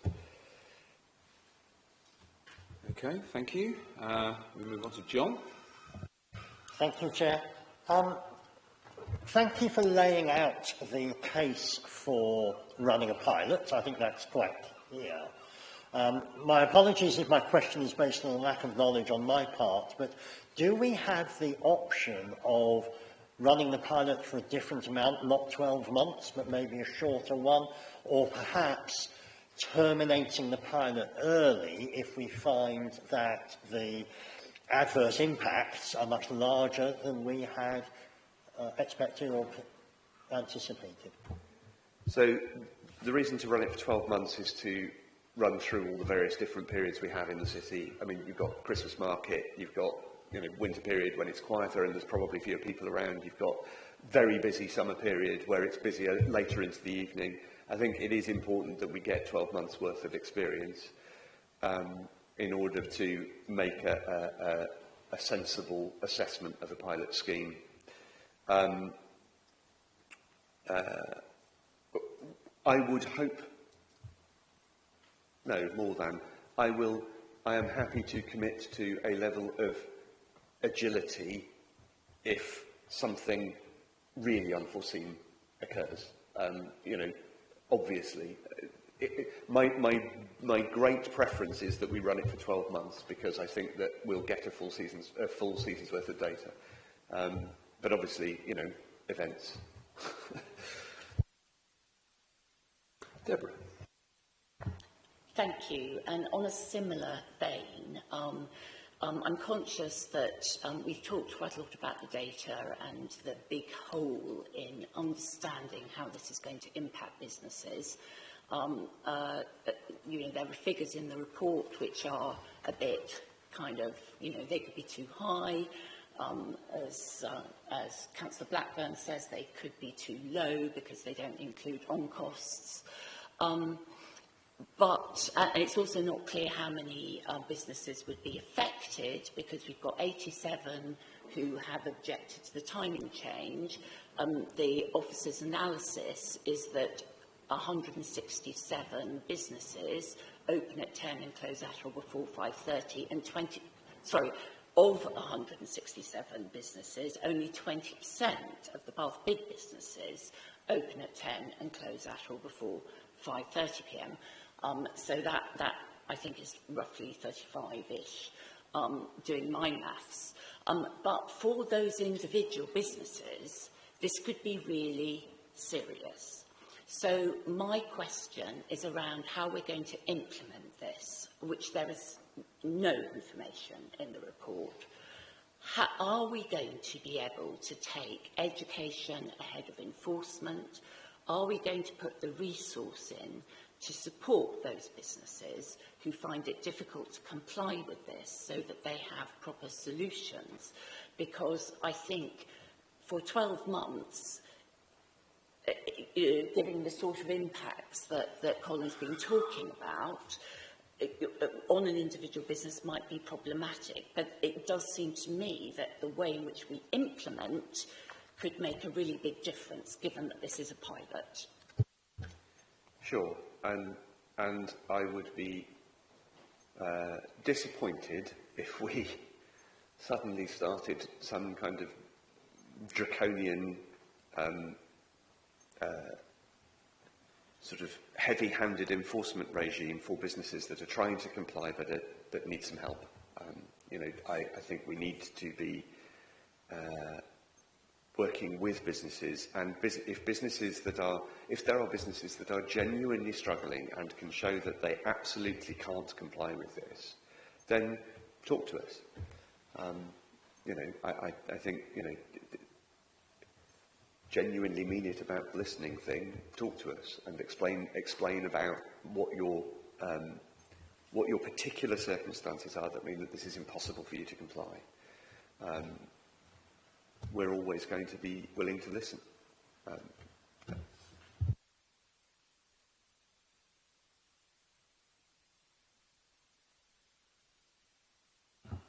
Thank you. So I'm just looking at the issues of vehicle movements. So both Grist and MJ Church have indicated they'll have to bring in more HGVs to be able to complete the work within the restricted timescale. Our own vehicles, I think we collect waste for about 225 of the businesses, but the report seems to indicate that we won't be able to cope with this revised hours, and would need to either look at losing probably up to £38,000 of a business, or incurring 10 to 20k of overtime to be able to meet this new demand. So I'm concerned about the increase in vehicles, the increase in pollution, and the additional costs as a council we're going to incur to try and manage this. Okay, the response from the two contractors was before we had expanded the window to 2.5 hours. It was based on the 2-hour window which we originally consulted on. So we will not be. We do not believe they will need extra vehicles. The extra half an hour gives them the space they need. So I do not believe there will be extra vehicles. That is not. That's why we extended the period to 2.5 hours. On our own fleet, I'm going to turn to officers, I think, to talk about how we're managing the change to our own service. Thank you, Councillor. Yes, we're obviously very much aware of the pilot nature of the changes that we're putting forward here, and we'll be working with the teams to make sure that we can manage our existing client base, but we're continually working with businesses within the city centre, looking to minimise the number of vehicles that come into the city centre. We talk to them regularly. We try to advise them to who may be able to provide services at the right time in the right way, and we will work with our staff. I have 328 staff within the waste service to make sure that we can adequately resource this pilot during the period that we're suggesting of 12 months. Respect, I don't think you've actually answered the actual question.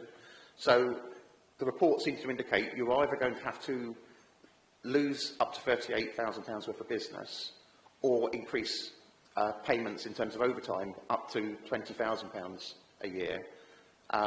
So what exactly is the plan to cope with this? Because the report seems to indicate without that we can't cope. Sorry, I don't think the report does indicate that. What it indicates is there's a number of changes we have to bring forward. If we reduce the amount of trade we do, that's the risk to the income. We don't want to do that at all. We want to maintain the income. If we put everybody on overtime to fulfil the trial period, then it does have a cost to us. What we're doing is continuing to work with our staff to look at how we can change working patterns to minimise the cost. But we are talking about a waste service that has a lot of resource, and we'll look at other ways of doing it. I think what we're saying here is we see the benefits to the public realm, and that's the key outcome that we're trying to achieve for the city at all times. And businesses change, areas of the city change, and we have to be agile and adaptable within our working practices to match what is required. I think perhaps section 5 of the report was the area that of concern about risks, resource risk. I think we've probably covered that as well as we're going to. Anna? Yeah, so as you well know, Councillor Elliott, I work in healthcare, and we are always asking, what does good look like? And I think we're kind of getting distracted from the nugget of this entire decision, which is public realm. And we've discussed businesses and everything like that, but we haven't really talked about how we measure that success. So when you're doing your pilot, if you do your pilot, can I please ask whether you're going to survey residents about whether the public realm is improved, and also tourists, including maybe Baines residents that could be classed as tourists, because what does good look like to you in this success?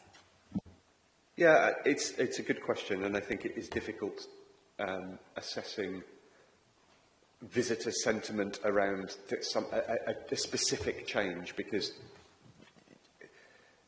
you don't have a sensible before and after. So, you know, unless you've got somebody, unless you manage to catch somebody on a survey who happened to come last year and happened to come this year and happened to be in town around between 5 and 6. So, I mean, it's going to be a difficult thing to measure specifically. We do put out surveys around public perception of council performance, and public realm is one of the things we ask about. So one would hope that we would see some improvement in that. But it's a good question. I'm happy to take away the idea that we should do some more thinking around how we assess success on this. I mean, I understand what you're saying. You would like something that's more evidential than anecdote, and I think that as I say, it's difficult when it comes to something which is essentially sentiment-based. You can assess whether it's going to be simpler to assess whether businesses are able to comply, what the effects on those businesses are, that kind of thing you can measure. The general effect on public sentiment is hard. But what I can say is that we know that it's not great at the moment because people complain about rubbish and seagulls. So there is a problem to solve. So, you know, as I say, an attempt to solve the problem, I think, is a perfectly reasonable thing to do. How we measure it, I think it's a good challenge. Okay, I believe Jo has a question, and I'm going to stop the questions after Jo. Thank you. The pilot brings all the staff impacts and costs, regardless of how long it runs. Why do you think it is reasonable to stick with this cost? Sorry, to stick with which cost? The pilot, I didn't catch the first bit of the question, I do apologise. The pilot brings all the staff impacts and costs. regardless of how long it runs. So people are going to be, businesses will be required to change contracts, people will be required to change collecting children, etc., regardless. So however long your pilot runs, why do you think it's reasonable to stick with this cost? I think it's reasonable because these are risks of things that might happen, not definitive, definite things that will happen. And there are benefits which are weighed up against that, which are the benefits of the public realm. So the reason to run a pilot is to assess what those risks and benefits are. And my judgment is that it is worth running a 12-month pilot. I think that's a perfectly reasonable thing to do in order to assess the risks, gain the data, and allow us to make an informed decision based on real experience.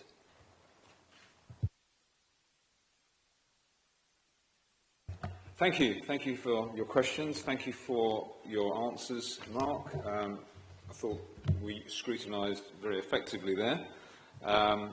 And so we now move on to the next section, which is the closing statements. I always think it's a bit harsh on the Cabinet member, who's been whittling away at great length, with great purpose, obviously, to then have to do a 5-minute closing statement, whereas the calling person's had a nice rest and is ready to go in a short amount of time after that. So here we have the closing statements for Mark. And I'm happy to say that I won't be making a long 5-minute closing statement. I simply want to reiterate the point that I think what you're trying to decide here is whether the decision I made is a reasonable, rational decision. And I hope I have set out the reasons why it is a reasonable and rational decision. Reasonable people can disagree on the balance of probabilities or how likely risks are to materialise. My assessment is that the benefits to the public realm, which is what we're trying to achieve, safer streets, cleaner streets, fewer seagulls, fewer bags on the pavement at peak times, based on those benefits, I think it is definitely worth running a 12-month pilot, and I think that that is a reasonable decision to make. And that's all I wish to say. Thank you. Colin. Thank you, Chair. Hopefully you'll be pleased that I won't be taking 5 minutes either. Absolutely agree. There's certain things out of this that are perfectly reasonable. There are things there that the businesses are giving strong feedback and positive feedback about, and they are an opportunity to seize on those and move things forward and improve the public realm. But I think the way this has been packaged, and there's one element that absolutely stands out like a sore thumb, that has huge people and cost impacts. And running a pilot, they're still going to be hit with it all. Whereas the two elements that have got support could be put in place with very little impact, with support, with goodwill, and in 12 months' time we can see, has that made a significant difference, or does more need to be done? And these hours change, as we've heard from a business, and I certainly heard by going around and speaking to people and seeing them at that time of day, that I just feel that if we'd have looked at this and got the data, and it's just unfortunate that we present a paper that we're then saying, well, we've already talked to them, so we've changed the hours, but that's not what it says in the report. We should have worked that better if we're going to rely on that as a genuine argument. But I just feel that as a committee, that opportunity to say, actually, we could implement, but some of it, there's one element of it that is the major contention. And absolutely support the Cabinet member in his desire to improve the public realm, and I think that's come through from the businesses as well. So I just think the reflection is, the cost of doing that pilot impact, it's great, we're sticking it on other people. If you're ready to take that risk, but I genuinely feel it's it's a dangerous game to play. When we're trying to improve something, we've got some things that we can get real goodwill about. And I'd like you to consider that and just think, yes, this could be paused. We could look at implementing 2 of the 3 elements and then work with those businesses and work with Bartbit to understand better how they're delivering it and see whether another phase needs to come in a bit later. Okay, thank you, Colin. Brief, well done. Okay, so we move on to the final section of this meeting, which is for the panel to debate. Now, before we started the meeting, during the pre-meeting, we did agree that we would take each strand separately, and I'm going to go in the reverse order because I think it's pretty obvious why I'm going to do that. So I'm going to suggest that we talk about reusable bags first, we then talk about labelling second, and then finally we talk about the more contentious issue, which is the start time. Yes, Anna. Chair, just to inform you, due to childcare issues, I have to leave in 10 minutes. So does anybody wish to start on the reusable?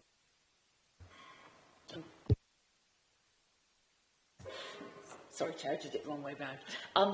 Could we, I think, I'm hearing from Colin that that particularly because there was such support for the labelling and the reusable bags, and given the controversy and the fact that Anna has to go quite soon, are we in a position where those bringing the call in are able to say whether they are still concerned about those elements, and then if they're not concerned or as concerned about those elements, maybe we can move that debate it very quickly. So, Colin, are you happy to accept the second and third issues of this call? Absolutely. Okay, so then we are wasting our time debating it. So we can move on to the crux of the matter, which is the collection time from 5 to 6. So would anyone like to kick off? John? Thank you. Yeah, I mean, I think we could all agree that there's a lot of good in here with the labelling and the RRBs. But it's the timing issue. I mean, scrutiny is so important. The whole purpose of scrutiny is but there are always unintended consequences from council decisions, and scrutiny enables us to remove as many of those as possible. This, I don't feel, has had the right level of scrutiny, and there doesn't seem to be the right amount of data or evidence. I don't feel that moving to a pilot is the best way to find those unintended consequences. I think we could do a better job through scrutiny of mitigating any problems before moving to a pilot. We've talked about numbers. 87 businesses is a significant number of businesses. Regardless of what context you put it in, 87 businesses in our city that are concerned is significant, and we should be listening to them, particularly when they're worried about ongoing costs. They're already struggling. Business in retail and hospitality is a difficult business to be in without adding any more burdens to them. I'm also looking at the data. I don't see how, realistically, squeezing the window of collection, I don't see the data that will demonstrate that that will result in less clutter or less rubbish on our streets. And potentially it could actually make matters worse. So I don't see that that actually has been demonstrated in terms of evidence that will offer any benefit. And there are costs to the council. If we look at Section 5, it does outline the issues of potential loss of business to Baines, or the issue of having to pay extra staff costs to manage our existing customers. So I'd say that we need to be working on evidence-based decisions. I don't believe there's sufficient evidence here to ensure that there's a positive outcome in terms of cleanliness. I don't believe it's necessarily going to solve any gull issues, overnight clutter, financial risks to businesses, and additional costs to the council. So on this one point of the hours, I think this needs to go back through a scrutiny process, and ultimately I think we've got to be mindful that we're here to protect and support our businesses, and not put any additional obstacles in their way. So I think that that one item should go back for further review. Anyone else wish to speak? Duncan?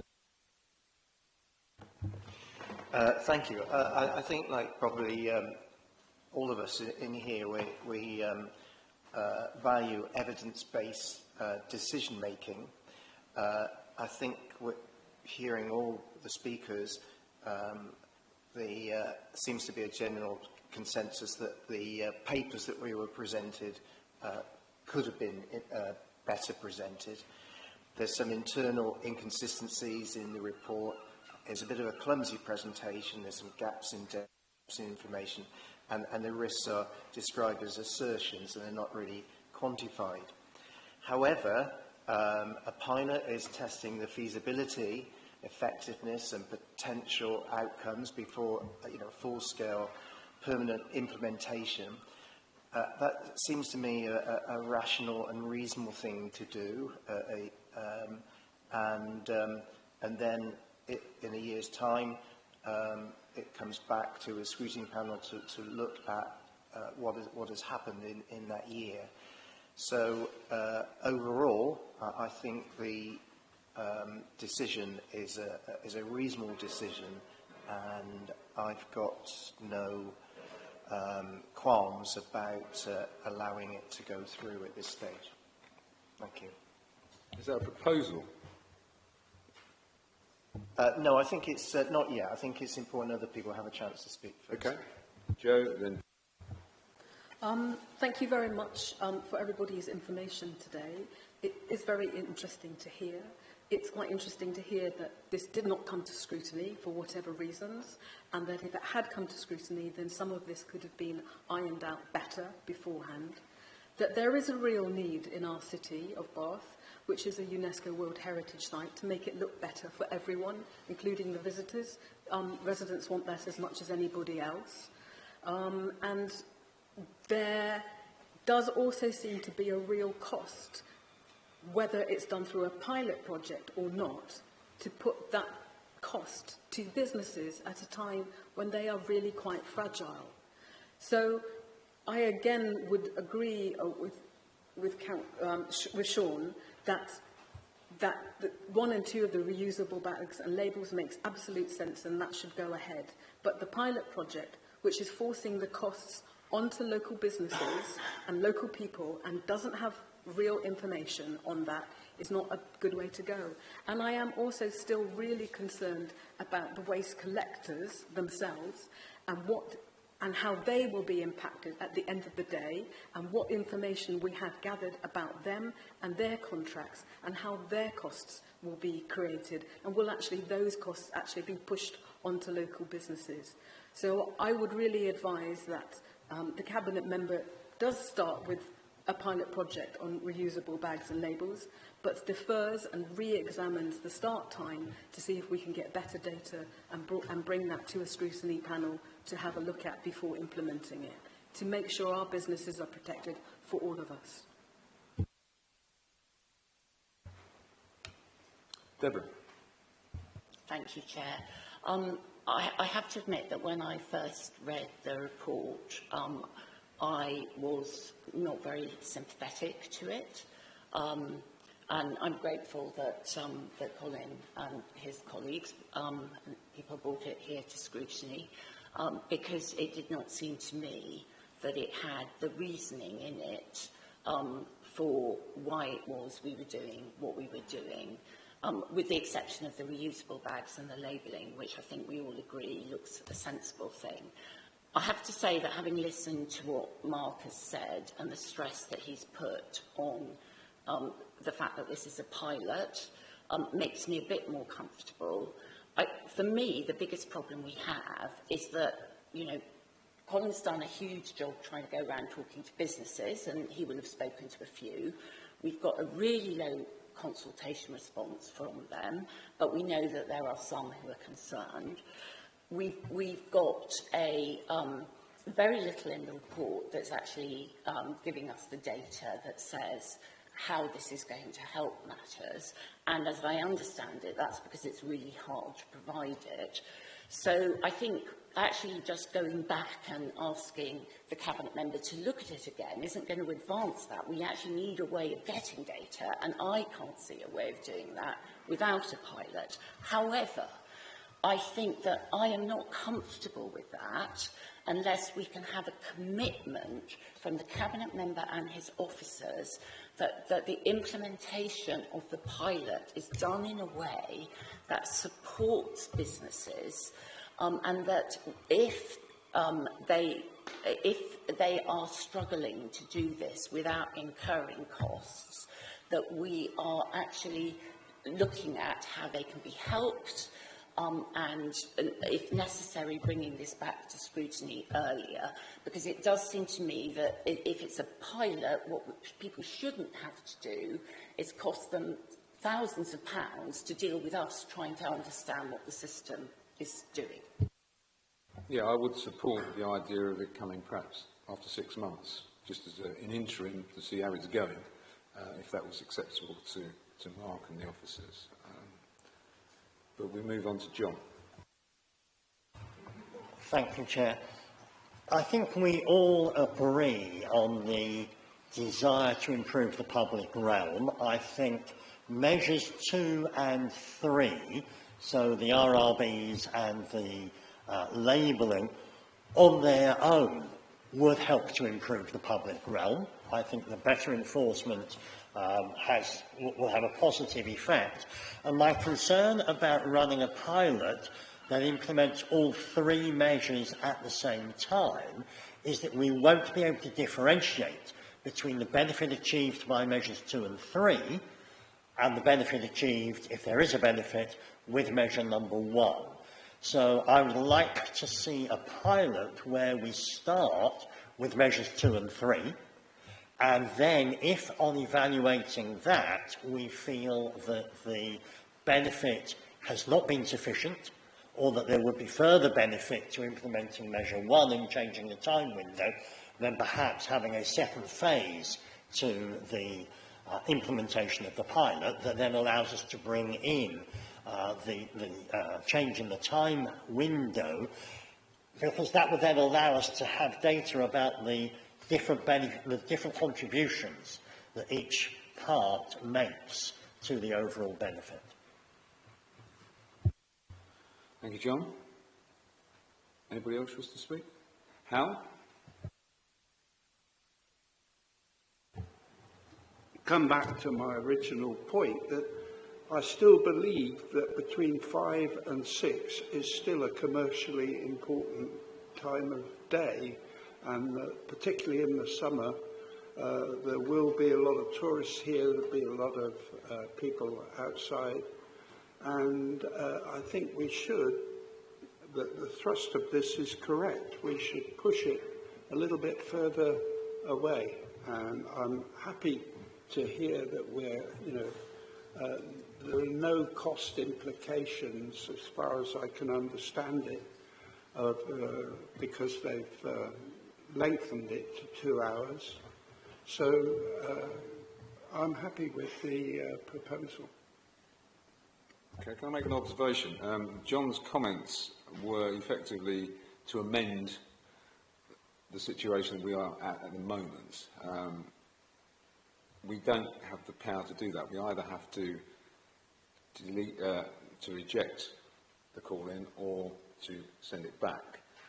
However, I'm sure that Mark is listening to the comments that you are making, John, and everybody else as well.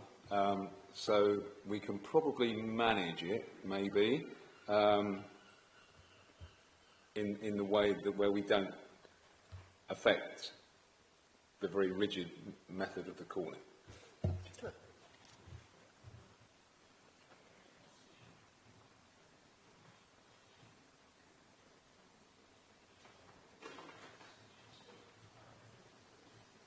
Okay. So from legal here, it's suggested that if you wish to do that, then you have to refer it back to the Cabinet member. Yes, thank you. I appreciate that and don't disagree with it. Another way to look at it would be to see my suggestion as a detail of the implementation, and I would like to hear the Cabinet member confirm, as you suggested, that he has heard the concern and will consider it in the way that the implementation goes forward. Wish to confirm?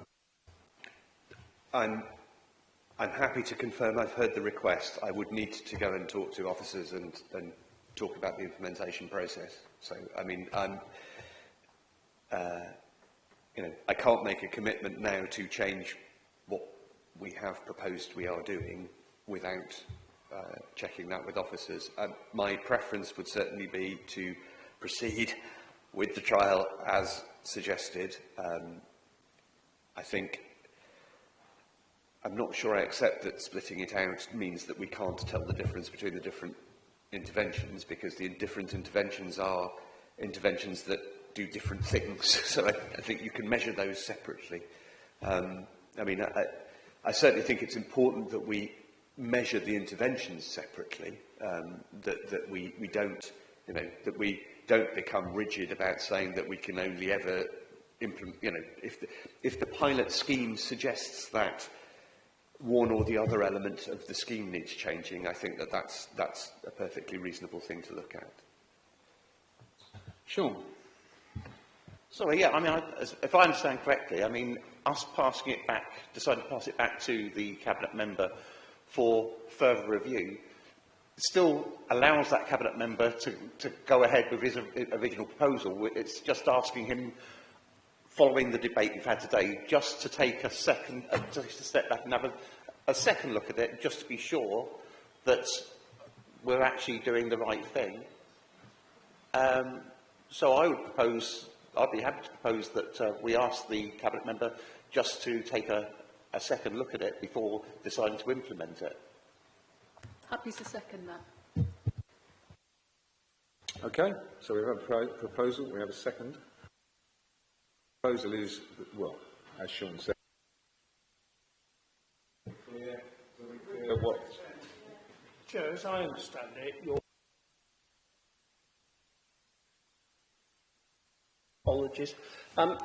you're proposing to refer it back with a recommendation that the Cabinet member reconsiders element number 1. Is that correct?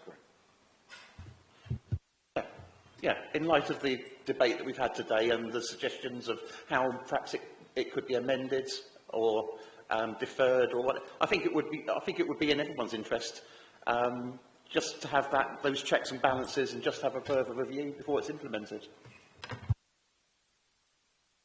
Okay, so we have a motion. Is everybody clear what the motion is? Okay. Just to be clear, what the motion is really to uphold the call-in. Yes, so we're absolutely clear what the motion is. The motion is to uphold the call-in? Yeah. Well, it's asking you to review it in light of today's discussion. So, as I understand it, there are three actions you can take. There is dismiss the call-in, uphold the call-in, or return it, or refer it to council. You are asking for the call-in to be upheld. Then I think. But my understanding is we can refer it back to the Cabinet member. which is what upholding the call-in is. Yes, however you want to phrase it, we're getting into technicalities here. I don't think we are. Sorry. I think it's very clear. I think it's quite clear. We're just asking you to take another look at it. Yeah. It's quite clear in the Constitution. It's to dismiss, to refer the decision back, or to refer the matter to council. I accept Councillor Elliott's position, which is it is upholding it, the call-in, but actually the three options are one of them to refer back, and that's what my understanding is to refer back with a recommendation to reconsider element 1. Right, so we have a proposer, we have a seconder. So who is in favour of referring back to the Cabinet member with particular reference to the first of the three items? Please raise your hands. That's 2. Those who are against that action, please raise your hands. That's 5. Abstention? 1. So that is dismissed. Do we have another proposal? Deborah? Yes, although I can understand where Stuart and Joanna are coming from on this. Sean, sorry. So I called worse. I apologise. I still think that we are referring it back is not going to help, because I don't think we're going to have the data that we need in order to understand this. I still would like to hear that commitment that implementation will be done in a way that supports businesses to manage this, because I am really concerned about the impact on those businesses. But I think this is the best way to proceed, because we have got to do something about sorting out our public realm, and I haven't heard any other ideas coming through for alternatives. So I think that's that is our best approach. So I would like to propose, I think, therefore, looking at Michael, that we dismiss the call-in. Is there a seconder for that? Duncan? Point of order. This is a call-in. It wasn't a scrutiny to challenge whether there were better options. I challenge how you've worded that, because that's not fair. We've not been asked to come up with other ideas, because this has never come to scrutiny before. And PDS, as a policy and development, this has come as a proposal end of, not do we have any ideas to how else things could be done. The motion is clearly to dismiss. I take your point, Joe, but I think we're playing with words. We've had a motion to... We've had a... Yeah, but the motion currently is to dismiss, and that's been seconded, so it needs to be voted on. But based on that this was about not better ideas, but this is not about better ideas. This was a call-in on the data that we were provided. So, as far as I'm concerned, there's been a vote to dismiss the call-in, which has been seconded, so I think we should go to the vote. Okay, so those in favour of dismissing this call-in, please raise your hands. Those against dismissing the call-in, 2. Those abstaining, 1. Okay. That's very clear. Thank you. So, unless there's any other business, I think we can close the meeting.